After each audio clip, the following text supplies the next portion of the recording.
My son's body wasn't even in the ground when his wife asked me about the house.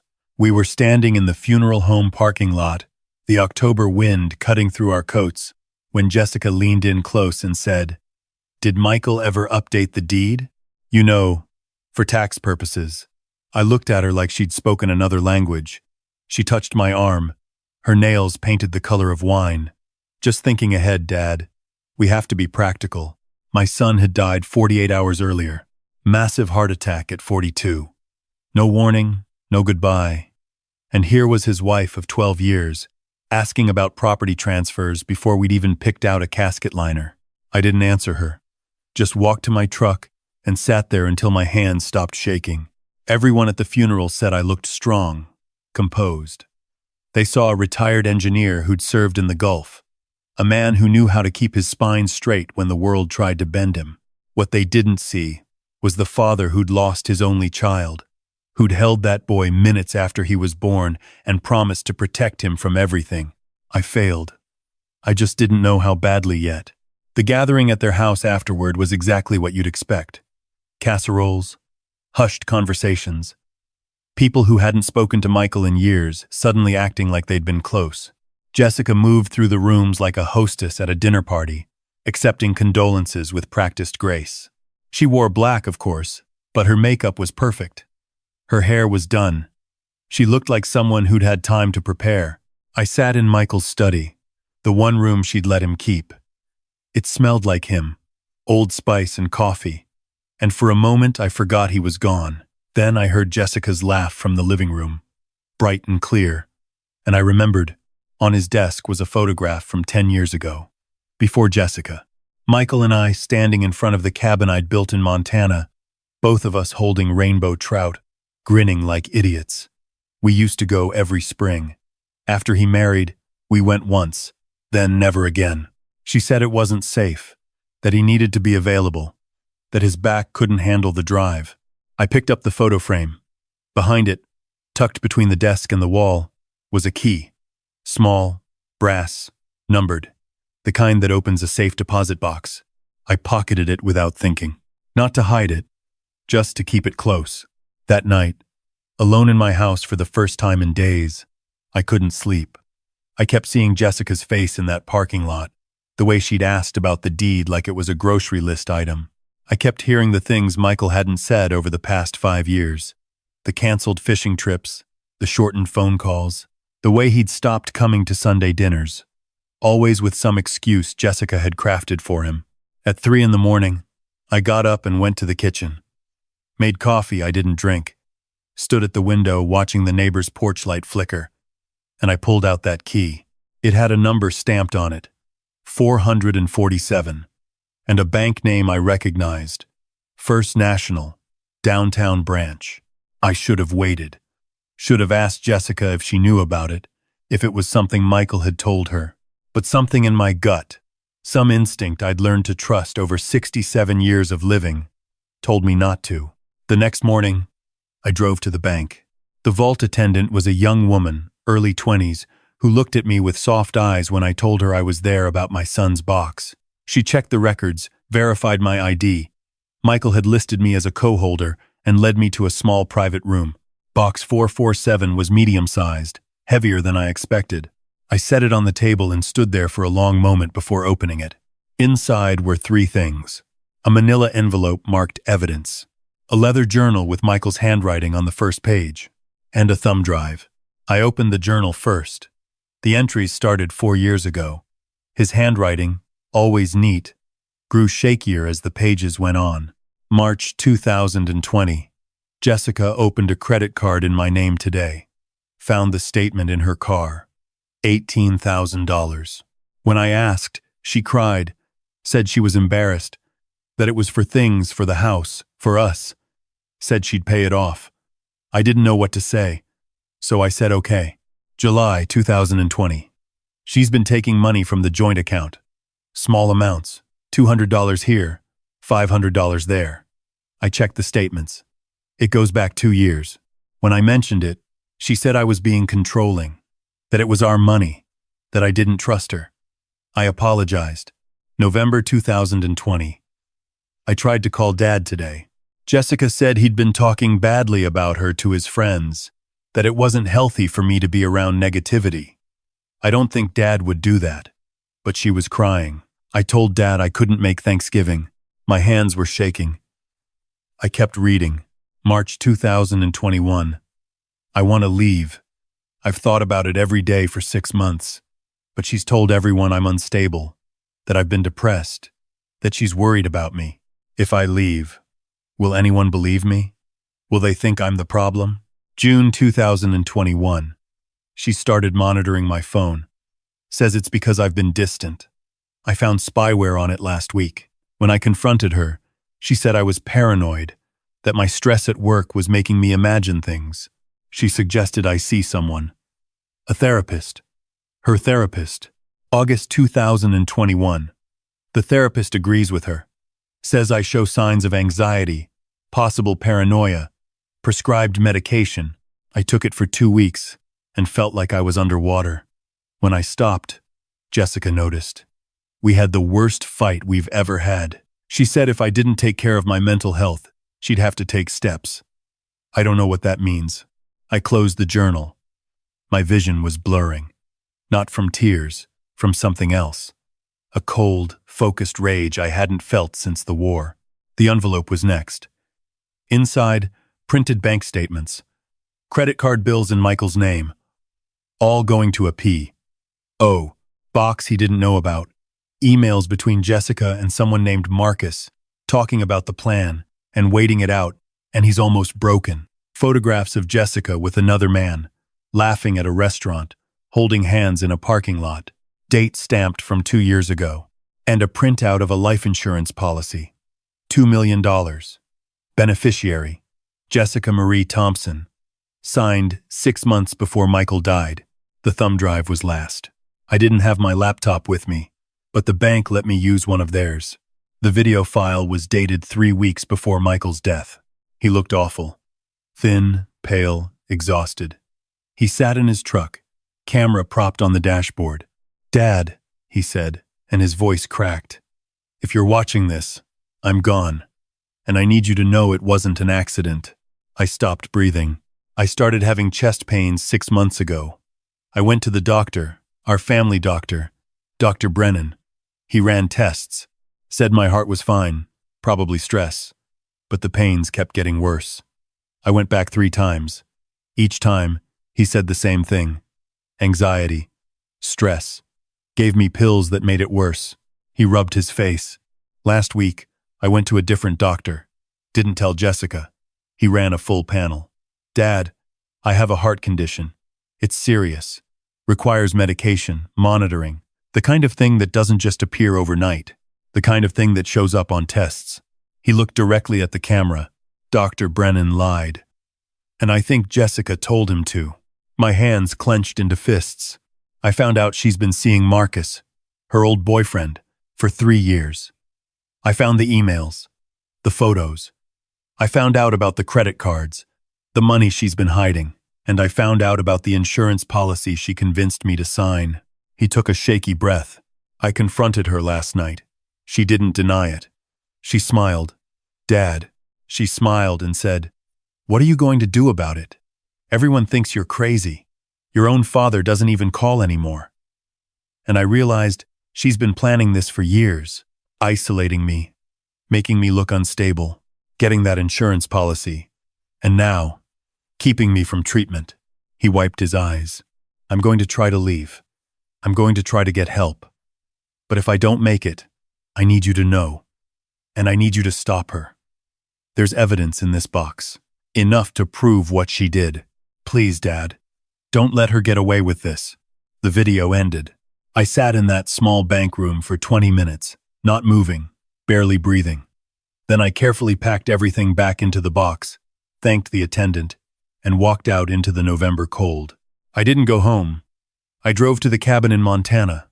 7 hours, alone with my thoughts and my dead son's voice. I've done hard things in my life. Survived a war. Buried my wife. Built a business from nothing, but nothing had ever required the kind of control I needed now, because I wanted to walk into Jessica's house and destroy her. I wanted to scream, to rage, to make her feel a fraction of the pain she'd caused my son. But Michael had asked me to stop her, and stopping her meant being smarter than she was, calmer, more patient. So I made a plan. First, I made copies of everything. The journal, the statements, the emails, the photographs, the video. I stored them in 3 different locations. Then I called an attorney, not the family lawyer, a specialist in fraud and wrongful death cases. His name was Gordon Pierce, 60-something, sharp as a blade. I showed him everything. He was quiet for a long time after the video ended. "Mr. Thompson," he said finally, "this is one of the most calculated cases of financial and emotional abuse I've ever seen. And if what your son suspected is true, if Dr. Brennan deliberately withheld diagnosis, we're looking at criminal charges. What do? We build an airtight case, medical records, financial records, witness statements, and we do it quietly. If she suspects, she'll run or destroy evidence. How long? 2 months. Maybe 3. I nodded. Then we have 3 months.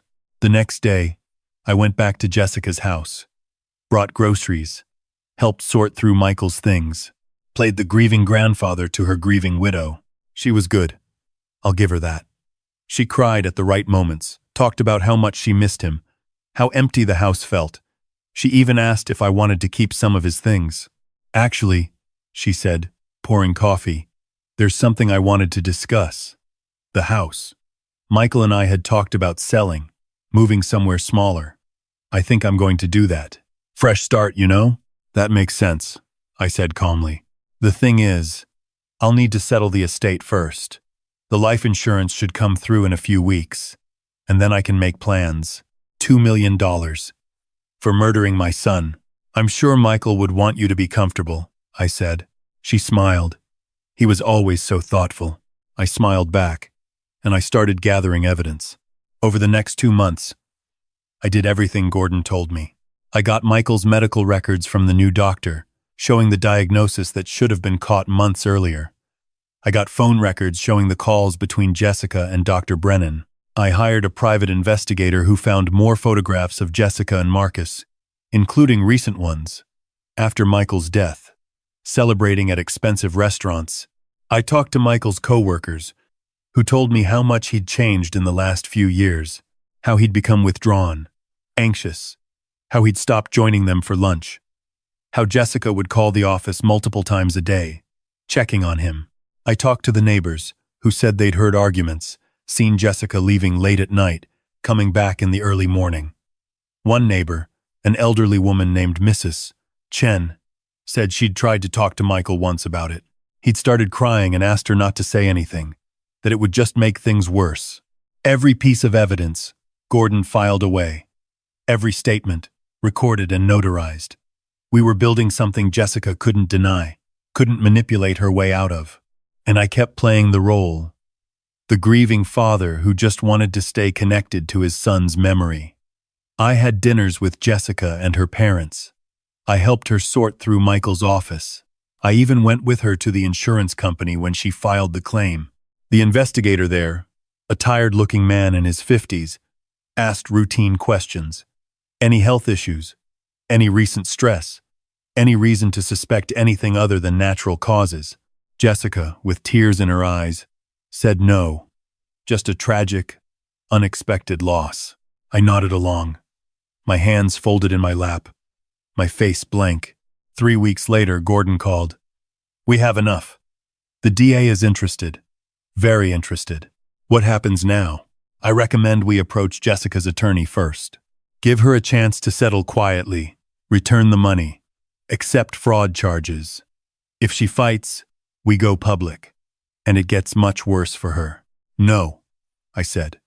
"No quiet settlement. I want everyone to know what she did." Gordon paused. "Mr. Thompson, I understand you're angry, but my son died because she isolated him, manipulated him, and kept him from getting medical treatment. She made him think he was crazy. She made him think his own father had abandoned him, and she did it for money." My voice was steady, cold. "I don't want a settlement. I want justice. Then we go to the police. Then we go to the police. The arrest happened on a Wednesday morning. I wasn't there. Gordon thought it would be better if I kept my distance, but the investigator called me after. She didn't even seem surprised, he said. When they read the charges, fraud, conspiracy, wrongful death, she just asked for her attorney. The trial took 8 months. Gordon was right. Jessica fought. She claimed the evidence was fabricated, that Michael had been unstable, that I was a grieving father looking for someone to blame. Her attorney painted her as a victim, a widow being persecuted, but the evidence was overwhelming. The financial records, the medical records, the emails, the photographs. Michael's video played in court, his voice filling the room, telling his story. I watched Jessica's face when the video played. She didn't cry, didn't react, just sat there, stone-faced, like she was watching a stranger. The jury deliberated for 4 hours. Guilty on all counts. The judge, a woman in her 60s who reminded me of my late wife, looked at Jessica with something close to disgust. "Mrs. Thompson," she said, "you systematically destroyed a man's life for financial gain. You isolated him from his family, convinced him he was mentally ill, and prevented him from receiving life-saving medical treatment. The court finds your actions to be among the most cold and calculated I've seen in 30 years on the bench. 15 years. She got 15 years. Dr. Brennan got 10 for conspiracy and medical malpractice. Marcus, the boyfriend, was never charged. He'd been smart enough to keep his distance, but I made sure his name was in every news article, every court document. His reputation was destroyed anyway. I stood outside the courthouse after the sentencing, December wind biting at my face. Gordon shook my hand. "Your son would be proud," he said. I nodded, but I wasn't sure that was true. Michael had been gentle, forgiving. He probably would have wanted me to let it go, to move on, but I couldn't. Because she'd taken my son from me twice. Once when she isolated him, made him pull away from family, and once when she let him die. I drove to the cemetery that evening. It was almost dark, snow starting to fall. I stood at Michael's grave. The headstone, simple and clean. Michael James Thompson. Beloved son. I kept my promise, I said quietly. She won't hurt anyone else. The wind carried my words away. I visit every week now. Sometimes I bring flowers. Sometimes I just sit there and talk to him. Tell him about the cabin, about the fishing I wish we'd done, about the grandson I barely know who's asking questions about his mother. That's the next battle. Jessica's parents are fighting for custody, claiming I'm too old, too angry. They don't know yet that I have Michael's journals, his wishes, his love for that boy documented in his own hand. I'll win that one too. Not for revenge, but for Michael. Because that's what a father does. He protects his son. Even after. People ask me sometimes how I stayed so calm through it all. How I didn't break down, didn't explode, didn't let the grief consume me. The truth is, I did break. Every single day. But I broke in private, in the cabin, in my truck, in the quiet hours when no one was watching. Because rage without control is just noise. And I needed to be silent, patient, precise. I needed to be what my son needed me to be. Not a grieving father, but a soldier. One last mission, one last promise to keep.